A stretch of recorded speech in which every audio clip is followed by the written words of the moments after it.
And for more on U.S. Russia ties and the firing of James Comey, I'm joined by constitutional lawyer Bruce Fein. Bruce, we've learned within the last hour that the U.S. Senate Intelligence Committee issued a subpoena for Michael Flynn and documents related to the Russian investigation. What does this mean, and what is the significance of that? Well, it means that the Senate Intelligence Committee has its own ability to investigate independent of the FBI. It can grant immunity to witnesses if they want to get full disclosure. That immunized testimony couldn't be used at a criminal prosecution. But it means that the problem is not confined just to the FBI's investigation. There are many other forms in which this investigation can move forward. And it's obvious that Mr. Flynn is a target, and he's being pursued, and he was the National Security Advisor for 20-some days. So I think that's the message being sent to Mr. Trump or the administration, is that the Congress is not necessarily going to roll over and sleep, the same way that happened in Watergate as well. You had parallel investigations by the Senate Watergate Committee, later on the House Judiciary Committee, impeachment, as well as the ongoing investigations by the special prosecutor. You've been in Washington for a long time. You were here during that period. Do you see any parallels as everyone we're hearing compare this to Watergate? It's not quite the same as Watergate. There you actually had, at the time of the firing of Archibald Cox, the president was the target of the investigation of Archibald Cox.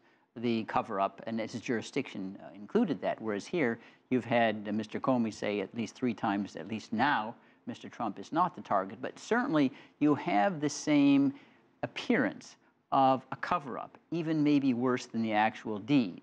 And one of the things that's a little bit odd is he says, well, he doesn't even have somebody in mind to replace Mr. Comey, because the FBI does a lot more than just investigate Russian interference of American elections, like operating the Foreign Intelligence Surveillance Act statutes that involve international terrorism, which is what we're very concerned about.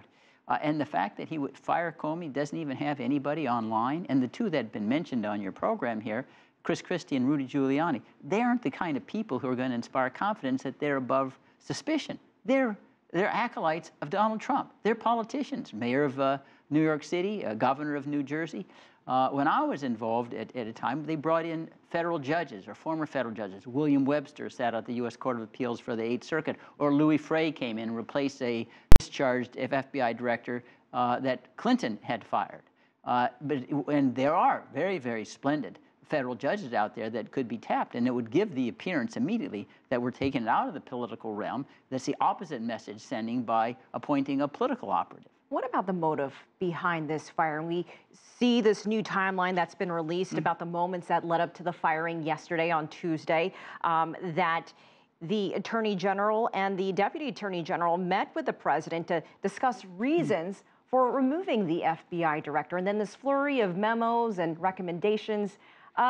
Was it really over the Hillary, the way she was treated? It just seems very odd. Number one, we have this situation where the Attorney General, Jeff Sessions, said, I'm going to recuse myself from anything relating to the investigation of the Russian connection to the Trump campaign.